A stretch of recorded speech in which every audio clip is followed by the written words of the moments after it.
Welcome back to the Average Fan Podcast. This is going to be a quick one today. A few topics to run through. One being briefly about the England friendly. Two, we're going to talk about the opening game and the opening ceremony, which was against Mexico and South Africa. Quite a few talking points regarding that game. Quite a few red cards given out, which is a first, really. But we'll get onto that. And lastly, we're going to talk about some of the new VAR rules which have come into play and how they were introduced into the first game as well. So first off, let's talk about England. So the friendly game, I only managed to catch a few minutes of the second half because we're recording the podcast that we did the other night with my brother and his mate Dan. If you guys haven't watched that, it's about an hour long, so it is quite a long one, but it's, I think, the previous video to this one. From what I could see, we played really well. I was glad to see it was obviously a high-scoring game. It's definitely good to see England going into the tournament with both games won. I think it's going to give all the guys loads of confidence. Gives all the fans like ourselves loads of confidence going into the game. The last thing we want to do is be talking about we could have done this, we could have scored that goal, it could have been this. Instead, we're going in, spirits are high. I think that's all we need really, and it makes me feel excited for the tournament. It makes me feel excited for the players we've got. At least we're not thinking what an absolute bag of nails we've got in this player. I think so far everyone who we've seen who's been picked, I mean, I've certainly been impressed with everyone so far. I'm quite happy with the squad selection. Chatting to my brother and to his mate as well, they both seem really happy with the squad selection. So I don't think there's many issues, many qualms with who's been picked. So fingers crossed when our game starts on Wednesday, I think we're going to be in for a good competition where England's concerned. So the opening game was last night. It was against South Africa, South Africa in Mexico. We had the opening ceremony opening up the game. And I must admit, I was pretty underwhelmed. It started off quite well. They had the Aztec-looking blokes in all the outfits. And I thought, this is going to be pretty cool. And then it just fell flat. The only place that was occupied with all the dancers and the singers going through on the opening ceremony was literally the centre circle, and that was about it. The only person I recognised was Shakira. Her bit was pretty cool, but even that, it wasn't anything mega special. All of the singers were miming. I know it can sound a bit amateur when you've got somebody trying to sing live in front of all this and they're trying to sing and dance and all that, but they managed to do it at the Super Bowl every single year. If you compare it to the London 2012 opening ceremony, I know obviously that was slightly different because I guess they probably had longer to get everything packed away before it all kicked off, and with this they had to pretty much have it all packed away within 15-20 minutes. But I don't know, it still felt quite underwhelming considering it's the opening to the World Cup. But I guess we've got 3 opening ceremonies. Canada's is going to be tonight, and we've also got the US, which no doubt they're going to be going over and above and over the top with theirs. So looking forward to seeing theirs, which I think is tomorrow. I guess it must be Saturday theirs is, because I think it's Canada's tonight and I'm pretty certain USA's tomorrow. So I don't know. We'll see what theirs looks like. The game then got underway. I think there was about a 10-minute delay, which I guess, what with the opening ceremony, it's to be expected to have some sort of delay. Didn't impact too much. But it was a dramatic game, a lot going on really. There was 3 red cards in the game. I think I read somewhere that in the Qatar World Cup, the entire World Cup tournament was only 4 red cards, and already in the first game there was 3 red cards. And looking at the actual decisions that were made, the first red card's definitely a red card. It's a goal scoring opportunity.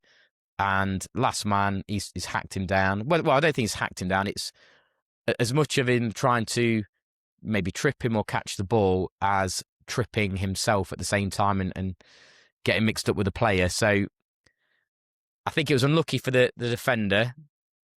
Whether or not he intentionally wanted to knock him over, I'm not sure. Either way, it's goal scoring opportunity. He gets a red card for that, fine. But then the second red card was the slap. And I spoke to a few people, spoke to a brother, he was a bit unsure on it. He says it's a bit of a harsh one, and I get that. But it's a slap at the end of the day. Why would you slap another player? Knowing that there's VAR in place, knowing it's the World Cup, it's the opening game. knowing already there's been a red card issued in the game, why would you do something as silly as that? So that's suddenly 2 red cards for South Africa. So they're having an absolute shocker at that point. And it just seems such an unnecessary thing to do. I don't get why players do those sorts of things. There's cameras on him all over. They know it's going to be watched by the referees. Why do something as silly as that? And it was obvious the way he did it. He definitely, there's no accident. He's intentionally done that. And then he slapped the side of the player's face. You're going to get a red card for that, unfortunately. Back in the day, you might not have, but we're in a VAR era now. So those sort of things get picked up by the cameras and by the referees. I just am shocked when players do silly things like that. So they've now lost 2 players for the next game. I don't think they had, from what I've read, I don't think they had a full squad. I don't think it was their best players that were playing for some reason on the opening game. I think the South African media have really criticised the choice of the team. So maybe it won't impact them too much going into the next game anyway. I'm not too sure. But then there was a 3rd red card, which I think was in the 90... Well, it might be the 86th or 92nd minute, really late in the game. There's only about 7 minutes of additional time at the end. And the Mexican player decided to hack down the South African player as he's running in towards the box. And it's obvious it's a technical foul. He's done it because he thought he might be the last man standing. He didn't want this guy to get into the box. But at that point, they were 2-0 up. There's only a few minutes left in the game. It was so unnecessary for the defender to do that. At first, knowing there'd already been 2 red cards, as that happened, I immediately said, this is another red card. Because I thought the way the referees dishing out the red cards, the way they're officiating the game, I thought he's going to see this surely as a red card, and he did. Then when they reviewed it and they looked it back on the footage, I thought, I'm not even sure if that's... Is that normally a yellow card, given in any other situation? But given that he'd already given 2 red cards in that game, it's obvious where he was going to go with that one. But for the defender, it's such a pointless challenge. Even if they'd have scored, there's a few minutes left in the game. I don't think it's going to make that big of a difference. And also, they played awful all game. They hadn't really done much with the ball at all. They looked very amateur, the South Africans did. It didn't look like... It looked it looked more like a training session for the Mexicans, passing it around a bit. They loved it. The whole game was well in their favour. Whereas the South Africans, they looked flustered. They didn't look very well prepared for it. It almost looks as if they've gone out looking like, oh, this is a bit of a practice session or a training session, or they've just been, pulled together and they weren't expecting to be playing that game. It just seemed very odd the way they played. It just didn't come across as a particularly good opponent at all. So for the defender for Mexico to hack down the player in the dying minutes of the game, it just seems so unnecessary. And now he's going to miss the next game. So they're going to be a man down in the next game. South Africa's missing 2 guys in the next game. Overall, the game was all right. Well, it's not a bad opening game. It's full of excitement, I guess. That's what you want to have. But it was a shame that there was 3 red cards because, I don't know, I don't think there needed to be 3 red cards. But, I don't know. Always nice to have a dramatic opening. It's going to be talked about for years to come, no doubt. What else do we want to speak about? Some of the new rules. So VAR have introduced a few new rules. I'm trying to remember what some of them are. I'm going to go through them individually in another video in full. But one of them was time wasting. They're trying to reduce the amount of time that players are taking before they take throw-ins and corners. So they've introduced a 5-second rule. So once the referee deems the player to be ready to take that throw-in or ready to take the corner, if he feels like they're just, intentionally trying to waste time, he'll immediately start counting down from 5. And when they suggested this rule being introduced, I thought that's pretty cool. At least it's going to stop all the tactics like what Arsenal do in the Premier League. We'll have a more flowing, natural game. And I think it really worked. So at one of the points, there was a player who's, I think, taking a throw-in for South Africa. And he was just, you could tell he was just about to start, playing up and wasting time. And the referee just immediately started counting down with his fingers like this. And he just immediately threw the ball. So I really hope we start seeing more of that throughout the tournament, where players who would ordinarily think to start wasting time are just encouraged to get on with the game. So I thought that was great. One of the other rules, I'm trying to think what it was. So goalkeepers, again, taking their goal kicks. I think they get 5 or 7 seconds again. We've already had this rule in the Premier League last season. So again, to stop goalkeepers just wasting time.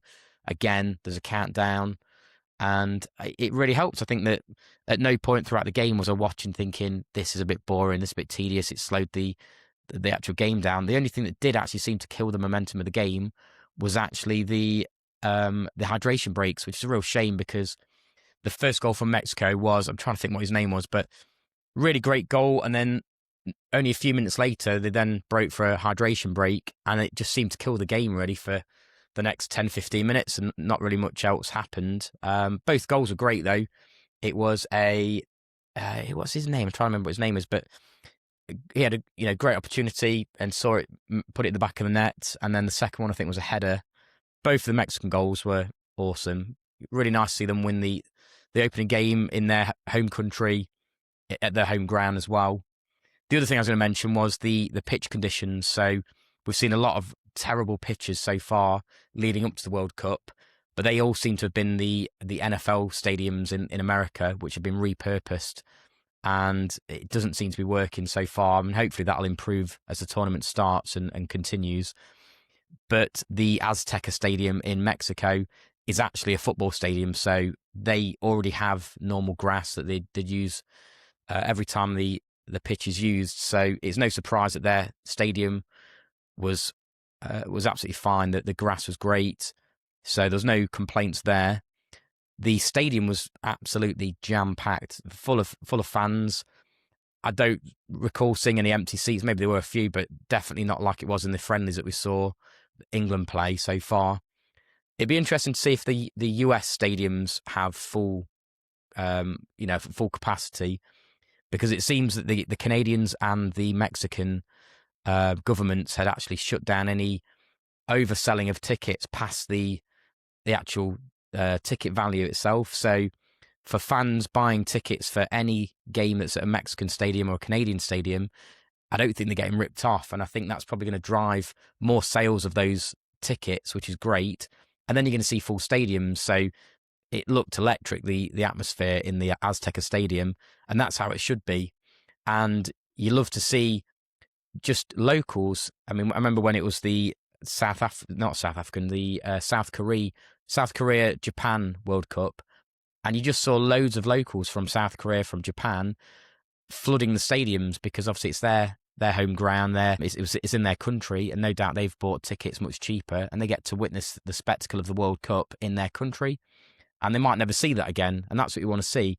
So you'll see a lot of the actual Mexican or the South African fans, but you'd expect to see a lot of Mexicans there anyway. And in any of the games that, it's not Mexico playing, you'd expect to see a lot of Mexicans there in the ground as well. And I think that'd be great if that is the case going forward, because it's how it should be. I don't think that's going to be the case in America, just because of how exceptionally high these ticket prices are. I saw something today that I think it starts at £8,000 or £10,000, something like that, is the minimum seat ticket price for a final, which is insane. I don't think anyone's going to be paying that unless you really want to see the game. I mean, obviously that is a final, I guess, but even some of the games which, not to be disparaging, but you're not going to want to spend £3,000 to see someone like Panama against whoever. I mean, England, you might want to see that, but some of the lower, if it's two teams who are very low league, no one's going to want to spend that amount of money. So in America, if that's the only option, to pay £3,000 per ticket, I think some of those games might be nowhere near full capacity, and I think it'll ruin the atmosphere of the game. It'll just take away from what the tournament's supposed to be, particularly for fans or people that aren't even fans yet. When these sort of tournaments come around to countries where ordinarily these people might not get to see a football game, or the standard of football that gets played in a World Cup with some of these world-class players, it helps to build that interest in a game and a sport which they might not be too familiar with.